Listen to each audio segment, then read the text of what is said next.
Hello అండి. Welcome to Pragna's kitchen. ఈరోజు ఎంతో టేస్టీగా ఉండే మటన్ ఫ్రైని చాలా ఈజీగా ఎలా ప్రిపేర్ చేసుకోవాలో చూసేద్దాం.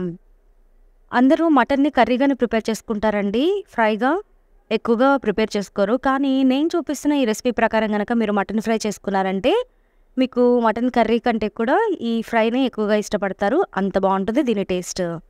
ఇంకా దీన్ని ప్రిపేర్ చేసుకోవడం కూడా చాలా ఈజీ అండి. మరి మీకు కూడా ఇదే టేస్ట్ రావాలంటే గనక ఈ వీడియోని స్కిప్ చేయకుండా చివరి వరకు చూడండి.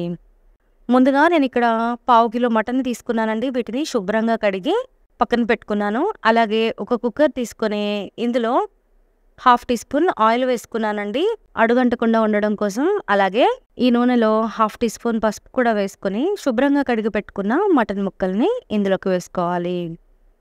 ఇప్పుడు మటన్ ముక్కల్ని బాగా కలుపుకుంటూ ఉండాలండి.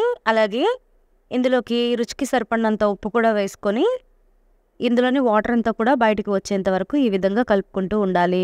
చూసారు కదండి, మటన్లోని వాటర్ అంతా కూడా బయటికి వచ్చేసింది. ఇప్పుడు ఇందులోకి ఫైనల్గా 2 యాలకులు, 3 లవంగాలు, 1 అంగుళం దాల్చిన చెక్క కూడా వేసుకొని హాఫ్ గ్లాసు వాటర్ వేసుకోవాలి. ఇలాగ మసాలా దినుసులు వేసుకోవడం వల్ల వాటి ఫ్లేవర్ అంతా కూడా మటన్లోకి దిగి టేస్ట్ అనేది చాలా బాగుంటుంది.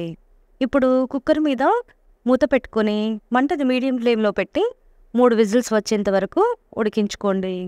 చూసారు కదండి, మటన్ చక్కగా ఉడికిపోయింది. ఇంతకంటే ఎక్కువ ఉడికించుకున్నారంటే గనక మటన్ ఫ్రై చేసుకునేటప్పుడు పీస్గా అయిపోతూ ఉంటుంది.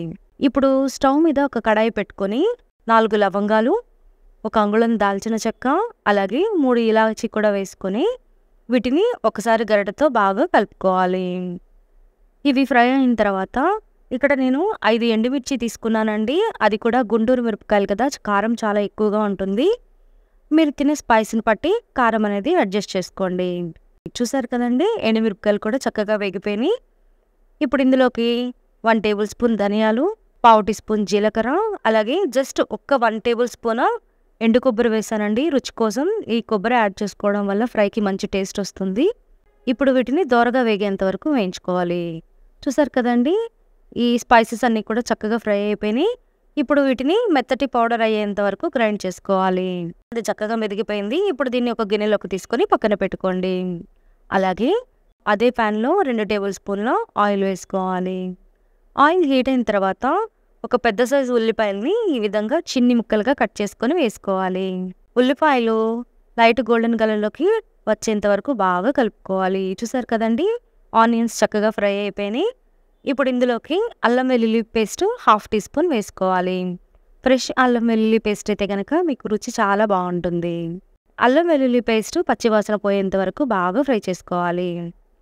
చూసారు కదండి, ఇప్పుడు ఉడికించుకున్న మటన్ని వాటర్తో సహా ఇందులోకి వేసుకోవాలి. ఈ వాటర్ని అస్సలు తీసేయకూడదండి, ఎందుకంటే మటన్లోని సారం అంతా కూడా వాటర్లో దిగుతుంది. ఈ వాటర్ తీసేసారంటే కనుక మీకు ముక్కలకి రుచి అనేది ఉండదు. కాబట్టి వాటర్ని కంపల్సరీగా ఇందులోకి వేసుకొని మంటని హై ఫ్లేమ్లో పెట్టి ఒక 4-5 నిమిషాలు కలుపుకున్నారంటే కనుక ఈ వాటర్ అంతా కూడా పూర్తిగా ఎగిరిపోతాయండి. అప్పటి వరకు వీటిని ఈ విధంగా కలుపుతూనే ఉండాలి. వాటరు హాఫ్ క్వాంటిటీకి వచ్చినప్పుడు మనం గ్రైండ్ చేసి పెట్టుకున్న మసాలా పౌడర్ని ఇందులోకి వేసుకోవాలండి. ఎందుకంటే ఇలా వాటర్గా ఉన్నప్పుడే మసాలా పొడి వేసుకోవడం వల్ల ఫ్లేవర్స్ అన్నీ కూడా ముక్కలకి చాలా బాగా పడతాయండి. మీరు డ్రై అయిన తర్వాత వేసుకుంటే ముక్కలు పడుతుంది కానీ ఫ్లేవర్ అనేది దిగదు. ఆల్రెడీ మనం మటన్ ఉడికించుకునేటప్పుడు కొద్దిగా ఉప్పు వేసుకున్నామండి. అలాగే ఈ గ్రేవీ అంతా కూడా దగ్గరగా అవుతున్నప్పుడు రుచికి సరిపడినంత ఉప్పు వేసుకొని మరొకసారి బాగా కలుపుకోవాలి. చూసారు కదండి, ఇలాగా ఆయిల్ పైకి తేలుతున్నప్పుడు మంటని సిమ్లో పెట్టేసుకోవాలండి. అలాగే కట్ చేసి పెట్టుకున్న 3 గ్రీన్ చిల్లీస్ని కూడా వేసుకొని ఇది పూర్తిగా డ్రై అయ్యేంత వరకు ఈ విధంగా వేయించుకుంటూ ఉండాలి. చూసారు కదండి, ఇది ఆల్మోస్ట్ డ్రై అయిపోయింది. ఇంకా కొద్దిగా తడి ఉంది. ఇలా ఉన్నప్పుడే ఇందులోకి 1 రెమ్మ కరివేపాకు, అలాగే అరకప్పు కొత్తిమీరను కూడా వేసుకొని బాగా కలుపుకుంటూ ఉండాలి. ఇలాగా మరొక 2-3 నిమిషాలు కనుక ఫ్రై చేసుకున్నారంటే మనకి ఫ్రై అనేది ఇదిగో ఈ విధంగా వచ్చేస్తుంది పూర్తి డ్రైగా. దీని టేస్ట్ అయితే నిజంగా చాలా చాలా బాగుంటుందండి. ఇది మీరు రసం, సాంబారు, పప్పుల్లోకి సైడ్ డిష్గా నంచుకున్నా చాలా బాగుంటుంది. లేదు ఉత్తన్నంలో కలుపుకొని తిన్నా కూడా ఎంతో రుచిగా ఉంటుంది. ఇవాల్టి స్పెషల్ మటన్ గ్రేవీ కర్రీ.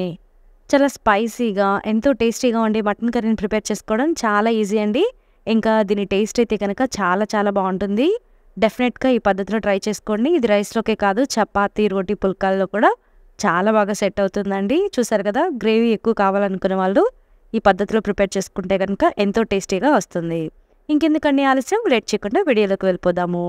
ముందుగా 1 కేజీ మటన్ తీసుకొని శుభ్రంగా కడుక్కొని పక్కన పెట్టుకోవాలండి. అలాగే ముక్కలనేవి ఈ విధంగా మీడియం సైజులో ఉంటే ఈజీగా కుక్ అవుతాయి.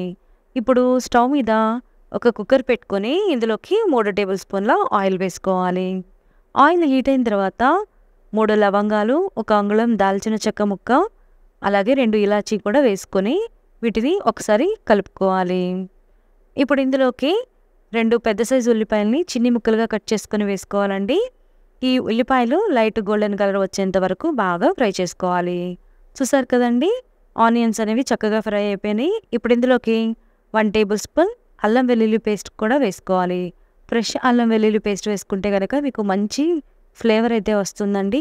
అల్లం వెల్లుల్లి పేస్ట్ బాగా ఫ్రై అయిన తర్వాత ఇప్పుడు ఇందులోకి 1/2 టీ స్పూను పసుపు, 2 టేబుల్ స్పూన్ల కారం కూడా వేసుకోవాలండి. కారం ఎక్కువ వేసుకున్నట్లయితే కనుక నాన్ వెజ్ కర్రీస్లోకి కారం అనేది కొద్దిగా ఎక్కువే పడుతుందండి. ఎక్కువ వేసుకుంటేనే మీకు టేస్ట్ అనేది బాగుంటుంది. అలాగే నీచు వాసన కూడా రాకుండా ఉంటుంది. కడిగి పెట్టుకున్న మటన్ని ఇందులోకి వేసుకోవాలండి. అలాగే రుచికి సరిపడినంత ఉప్పు కూడా వేసుకొని మరొకసారి ఉప్పు, కారాలు మటన్కి బాగా పట్టేంత వరకు ఈ విధంగా కలుపుకుంటూ ఉండాలి. చూసారు కదండి, ఇప్పుడు దీని మీద లిడ్ పెట్టుకొని మంటని మీడియం టు లో ఫ్లేమ్లోకి అడ్జస్ట్ చేసుకొని ఒక 15 మినిట్స్ పాటు బాగా మగ్గించుకోవాలండి. ఇది మగ్గేలోపు మనం ఇక్కడ గ్రేవీని ప్రిపేర్ చేసుకుందాము. దానికోసం ఒక మిక్సీ జార్ తీసుకొని ఒక కొబ్బరికాయలో సగం చెక్కని తీసుకొని ఈ విధంగా చిన్ని ముక్కలుగా కట్ చేసుకొని వేసుకోవాలండి. అలాగే కొద్దిగా జీడిపప్పు, అలాగే 1 టీ స్పూను చారపప్పు కూడా వేసుకుంటున్నాను. పుచ్చపప్పు అంటారు. ఇలాగా జీడిపప్పు, ఈ చారపప్పు వేసుకోవడం వల్ల గ్రేవీకి మంచి టేస్ట్ వస్తుందండి. ఇది మెత్తగా నలిగేంత వరకు గ్రైండ్ చేసుకొని పక్కన పెట్టుకోవాలి. చూసారు కదండి, ఇక్కడ మనకి మటన్ కూడా చక్కగా మగ్గిపోయింది. మటన్లోని వాటర్ అంతా బయటకు వచ్చి ఆయిల్ సెపరేట్ అయిపోయింది. ఇప్పుడు ఇందులోకి మనం మిక్సీ పట్టుకున్న కొబ్బరి, జీడిపప్పు పేస్ట్ని వేసుకొని మరొకసారి బాగా కలుపుకోవాలి. ఇందులోని ఆయిల్ అంతా కూడా బయటికి వచ్చేంత వరకు కలుపుకుంటూ ఉన్నట్లయితే కనుక పచ్చి కొబ్బరి, అలాగే పచ్చి జీడిపప్పు వేసుకున్నాం కదండి, అవి కూడా చక్కగా వేగి రుచి అనేది చాలా బాగా వస్తుంది.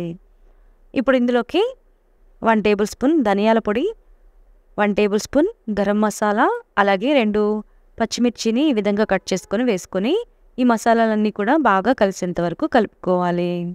ఇప్పుడు ఇందులోకి 1 గ్లాస్ వరకు వాటర్ వేసుకొని మరొకసారి బాగా కలుపుకోవాలండి. ఈ విధంగా కలుపుకున్న తర్వాత ఇది కొద్దిగా తుక్క మంటున్నప్పుడు దీని మీద మూత పెట్టుకొని మంటని మీడియం టు లో ఫ్లేమ్లో పెట్టుకుంటేనే మీకు అడుగు మాడకుండా ఉంటుందండి. 2 విజిల్స్ వచ్చేంత వరకు ఉడికించుకోవాలి. చూసారు కదండి, కర్రీ అయితే రెడీ అయిపోయింది. ఆయిల్ అంతా కూడా చక్కగా బయటికి వచ్చేసింది. ఇప్పుడు దీన్ని ఒకసారి బాగా కలుపుకోవాలండి. ఈ విధంగా కలుపుకున్న తర్వాత ఫైనల్గా 1/2 teaspoon garam masala, 1/2 teaspoon ధనియాల పొడి, 1 కప్పు కొత్తిమీర, అలాగే 2 రెమ్మల కరివేపాకు వేసుకొని మరొక 2 నిమిషాల పాటు బాగా ఉడికించుకున్నారంటే కర్రీ టేస్ట్ అయితే చాలా చాలా బాగుంటుందండి.